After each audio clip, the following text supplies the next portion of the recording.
प्रिय मित्रों नमस्कार। मैं आचार्य प्रखर त्रिपाठी आप सबका स्वागत करता हूं आपके अपने YouTube चैनल एस्ट्रो प्रखर में। आज हम बात करेंगे कि कैसे आप अपने हाथ को देख करके अपने भूत, भविष्य और वर्तमान के बारे में बहुत ही सरलता के साथ पता लगा सकते हैं। यदि किसी भी जातक के हाथ में जो हृदय रेखा होती है वो स्पष्ट रूप से बनी हुई हो, कहीं से भी टूटी फूटी न हुई हो, तो ऐसे जातक का जो हृदय होता है वो बहुत ही अच्छा होता है और स्वस्थ होता है। यदि हृदय रेखा अपने मूल से आरंभ हो करके बृहस्पति पर्वत तक जाती है तो ऐसे जातकों का जो हृदय होता है वो बहुत ही दयालु होता है। ऐसे जातक बहुत ही भावुक स्वभाव के होते हैं। यदि हृदय रेखा अपने मूल से निकल करके शनि पर्वत तक आकर रुक जाती है तो ऐसे लोग कठोर हृदय वाले होते हैं, साहसी होते हैं और ऐसे लोग मुसीबत आने पर घबराते नहीं हैं और उसका सामना बहुत ही डटकर करते हैं। जिन जातकों के हाथ में हृदय रेखा गुरु पर्वत तक आकर के दो भागों में बट जाती है, ऐसे जातक बहुत ही धार्मिक विचार वाले होते हैं, बहुत ही ज़्यादा दयालु हृदय वाले होते हैं। ऐसे लोग अपने जीवन में हमेशा सुखी रहते हैं, इनको किसी भी प्रकार की कोई भी कष्ट नहीं होता है। जिन जातकों के हाथ में हृदय रेखा तीन भागों में विभक्त हो जाती है आकर के, ऐसे जातक शिव जी के अनन्य भक्त होते हैं और प्रायः देखा गया है ऐसे जातकों की जो मृत्यु होती है वो किसी धार्मिक स्थल पर होती है और ऐसे लोग धार्मिक यात्राएं भी बहुत करते हैं। जिन जातक जातिकाओं के हाथ में मस्तिष्क रेखा स्पष्ट रूप से बनी हुई हो और सीधी रेखा में जाती है, ऐसे जातक बहुत ही तेज़ दिमाग वाले होते हैं। इनकी सोचने और कार्य करने की जो क्षमता होती है वो बहुत ही अच्छी और बहुत ही बेहतरीन तरीके से ये किसी भी काम को करने में सक्षम होते हैं।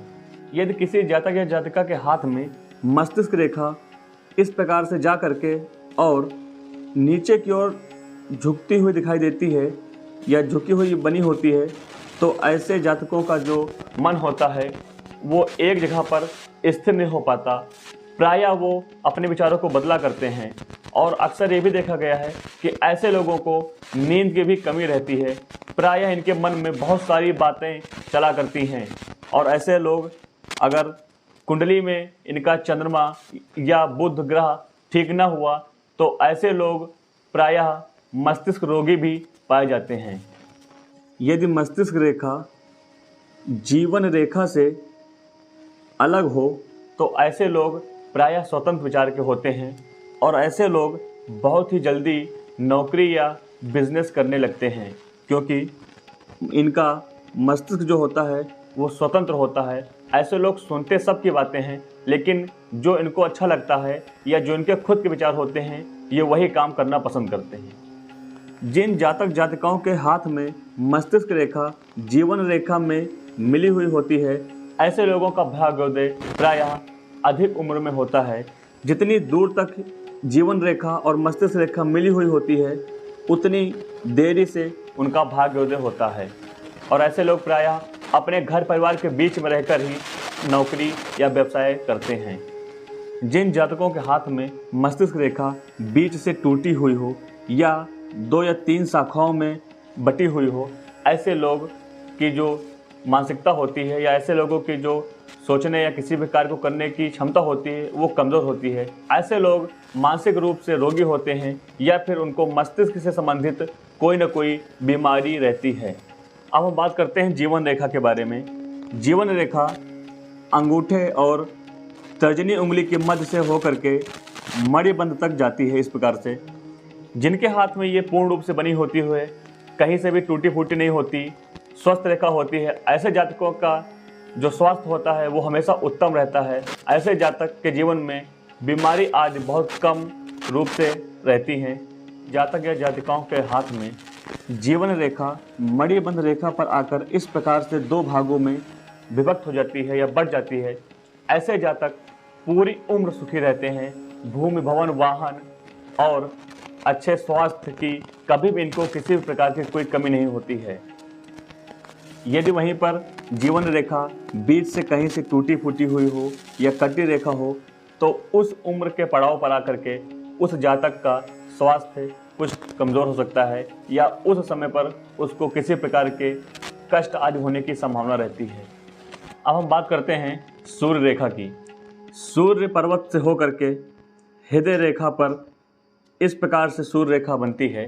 जिसके हाथ में स्पष्ट रूप से सूर्य रेखा बनती है, ऐसे जातक प्रायः देखा गया है कि सरकारी नौकरी करने वाले होते हैं और इनको मान सम्मान प्रतिष्ठा की कभी भी कमी नहीं रहती। जहाँ पर भी ऐसे लोग बैठते हैं या जिस भी सभा में ऐसे लोग जाते हैं, उनको वहाँ पर अत्यधिक मान सम्मान और यश मिलता रहता है। यदि सूर्य रेखा इस प्रकार से दो भागों में बट जाती है तो प्रायः देखा गया है कि ऐसे जातकों का जो मकान होता है वो बहुत ही बड़ा और खुला हुआ होता है और ऐसे लोग प्रायः किसी दूसरे की सहायता से उच्च पद पर या सम्मानित पद पर पहुंचते हैं।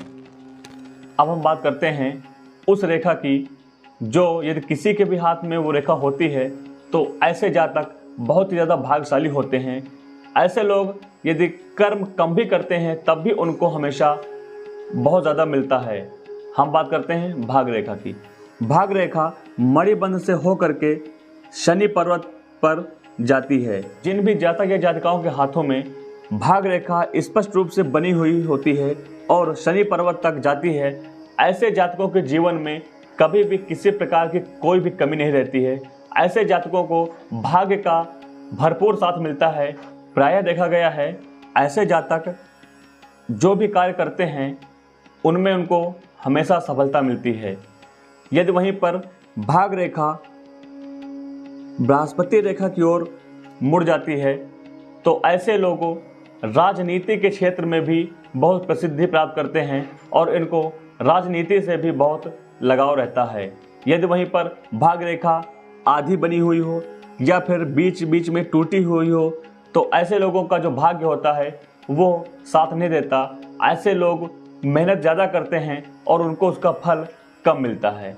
यदि वहीं पर भाग रेखा के साथ में एक दो सहायक रेखाएं भी सीधी बनी हुई हो तो ऐसे जो जातक होते हैं प्रायः देखा गया है कि उनके जो आय का साधन होता है, ये जो सोर्स ऑफ इनकम होती है, वो 2 या 3 तरीकों से भी होती है।